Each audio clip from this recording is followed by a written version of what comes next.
రోజుకో వంట కొత్త ఛానల్కి స్వాగతం సుస్వాగతం.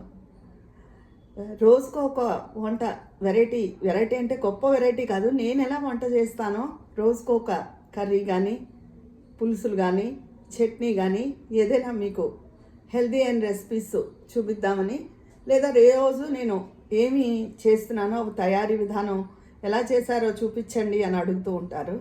అందుకని అవి చూపిద్దామని నేను ఈ ఛానల్ని ఓపెన్ చేయడం జరిగింది. మీరందరూ నా ఛానల్ని ఆదరించాలని, సబ్స్క్రైబ్ చేసుకోవాలని, షేర్ చేయాలని, లైక్ చేయాలని కోరుకుంటున్నాను.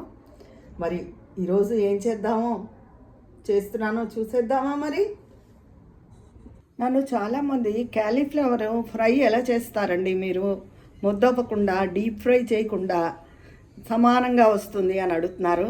అందుకని ముందుగా ఈరోజు క్యాలీఫ్లవర్ ఫ్రై ఎలా చేయాలో, అంటే పిల్లలు ఇష్టపడతారు కదా, అది చూపిస్తున్నాను.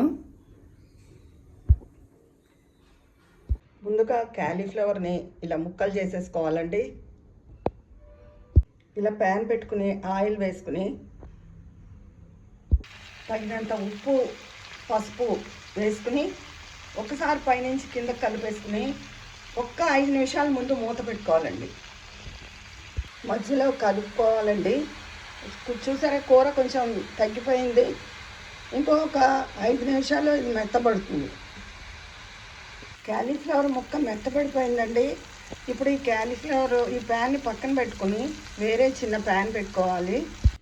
ఇదిగో వేరే ప్యాన్ పెట్టుకున్నానండి. ఉడికే 1 స్పూన్ ఆయిల్ వేసుకున్నాను. ఇందులోకి శనగపప్పు, ఆవాలు, జీలకర్ర, పల్లీలు పోపు వేసి వేయించుకోవాలి. పోపు వేగిపోయింది, కరివేపాకు వేస్తాను. ఇప్పుడు ఇది క్యాలీఫ్లవర్లో కలిపేసుకోవాలి. క్యాలీఫ్లవర్లో వేస్తానండి. ఇప్పుడు తగినంత కారం వేసుకుంటాను. ఇదిగోనండి, కారం వేసేసాను. అయిపోయింది. క్యాలీఫ్లవర్ ఇంత పూలు ఉన్నాయి కదా, తొందరగా అవుతుందా అనుకుంటారు, కానీ చాలా తేలిగ్గా అయిపోతుంది. పిల్లలు చాలా ఇష్టంగా తింటారు. ఇది ఇష్టమైన వాళ్ళు గరం మసాలా వేసుకోవచ్చు పైన. ఇదిగోనండి, ఎంతో రుచికరమైన క్యాలీఫ్లవర్ ఫ్రై. పైన కొంచెం కొత్తిమీర వేసుకుంటే ఇంకా బాగుంటుంది. మీకు గనక ఈ రెసిపీ నచ్చితే నా ఛానల్కి లైక్ చేసి సబ్స్క్రైబ్ చేసుకోండి. రోజుకో రకం వంటతో మీ ముందుకు వస్తాను. మీ విజయ పన్నాల.